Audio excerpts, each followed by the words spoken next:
I worked at a kids' play center in my local RSL for a few months. It was basically just an indoor playground with rock climbing, a cafe, birthday parties, and a drop and dine thing where parents would leave their kids with us on Friday and Saturday nights while they go have dinner in the restaurant down the hall.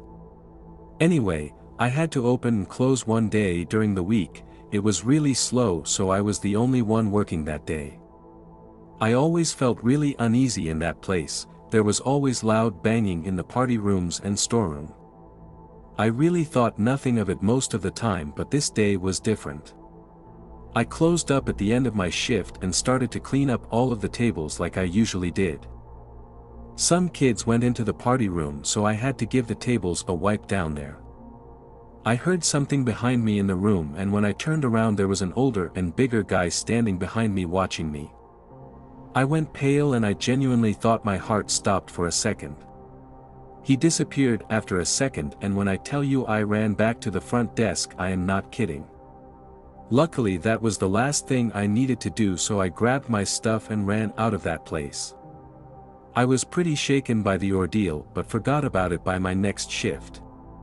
I also always hated going into the storerooms. The room was pretty much non-existent and the roof was leaking too. There was complete darkness up in the roof cavity. It was so creepy, and I always felt like someone was watching me from up there. I also had to work in the restaurant part of the building.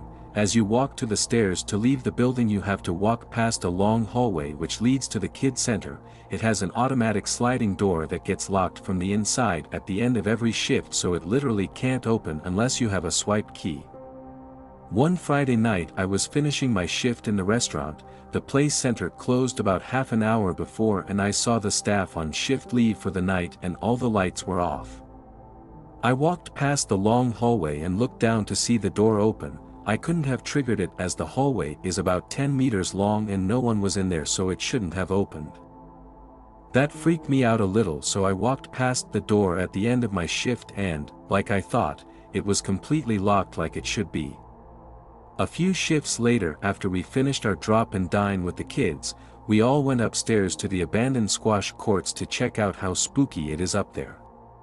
It was truly terrifying and I never want to go up there again.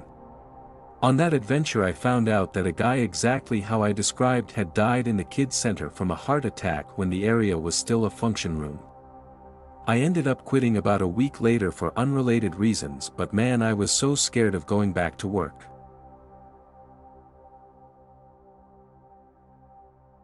So for context, this happened when I was about 6, and lots of the details were taken from what my mom said about it later, but I'll try to explain it to the best of my ability.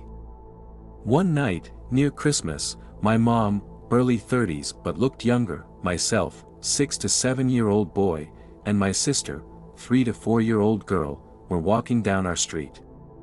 It was not a safe street. It was known for trap houses, drug houses, and there were many police raids, but we were near our house and nothing seemed off. As we were walking, late at night, a man started chatting to us about our Christmas plans. Me and my sister, as young kids do, started babbling on about what we were getting from Santa, and when we were seeing our family, and how the house was decorated, and so on and so forth. The man, let's call him Gary, seemed particularly interested in the last part, and although my mom quickened her pace, he kept up and asked about how the house was arranged to accommodate such amazing decorations. We were about 10 doors from our house by now. He then asked a question I thought to be quite random, but my mom took very seriously. So is Dad home? On that night in question, he was away at a conference, which my sister very quickly informed Gary of. Entering our front garden, Gary sped very swiftly to the opening door and asked in the sickeningly sweet tone you hear from serial killers on TV, "Can I see the decorations?" My mom locked the door, which seemed to be being pushed from the outside, turned the lights off and rushed us upstairs.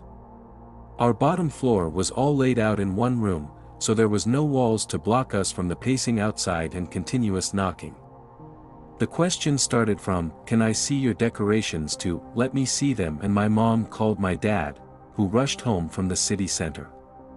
We never got bothered by him again, although he wasn't intercepted by our dad if that's what you were thinking, but I dread to think of what could have happened if my amazing mom hadn't acted so fast.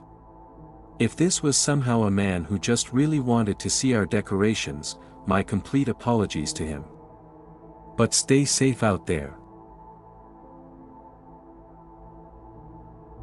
This story is about a bad experience I had when I went camping on the beach in the summer with my boyfriend. We had the nice idea of camping on the beach instead of going to a hotel since I always wanted to sleep and hear the waves hitting the shore, see the night sky whenever I wanted and just live this experience at least once in my life. We were supposed to stay in our tent for a week. The area had public restrooms with showers and restaurants, so the matter of hygiene and hunger were not an issue. We bought all the supplies we needed for such an adventure: a 2-person tent which was blacked out, the sun rays wouldn't come in, an inflatable mattress, a first aid kit, lanterns for the tent, etc. The first nights were no issue, we actually enjoyed every moment of it.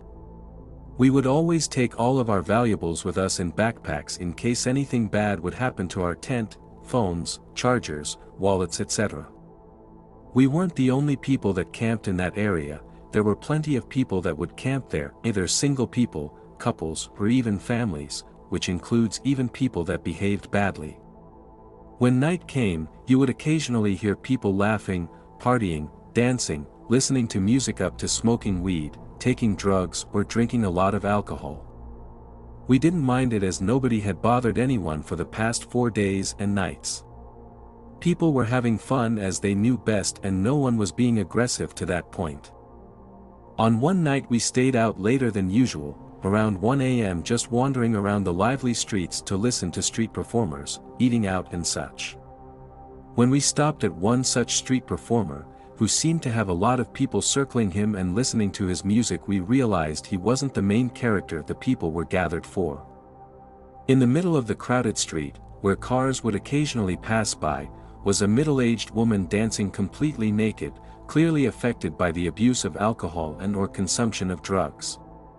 She was incoherent, she would randomly flirt with people, she would expose herself while dancing to the music, despite the disgust of the musician and the passers-by. We didn't look much into it and decided to leave back to our tent and just have a drink in silence while watching the stars and falling asleep to the sounds of the ocean. While drinking ourselves, we hear some lady shouting in the distance. It's the same woman we had seen before. But she was not alone. She had friends with her. 2 women and 2 women. They had a camp set on the same beach with us, a few tents further from us, but not far enough so that we couldn't hear them or see them, even if it was dark. They lit a fire on the beach and continued to drink, smoke and dance around it.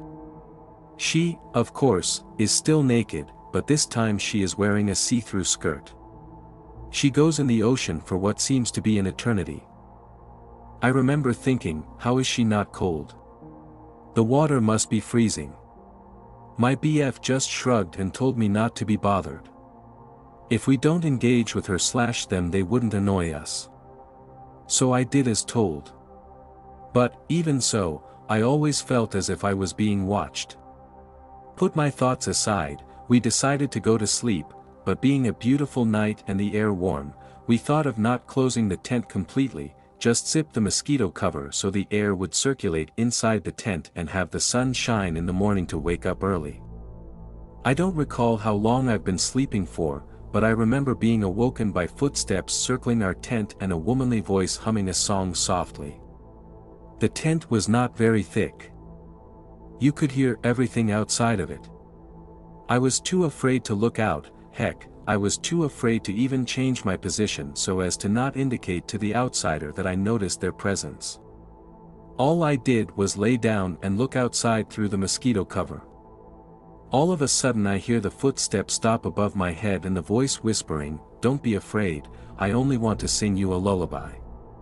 And the footsteps began again to circle the tent. I see her feet in front of our tent just passing by, noticing the very familiar long, see-through skirt blowing behind her. Next morning we packed our tent and moved to a different area of the beach, further away as possible from that woman and her friends.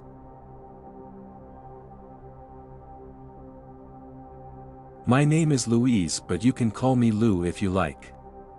I live in New York.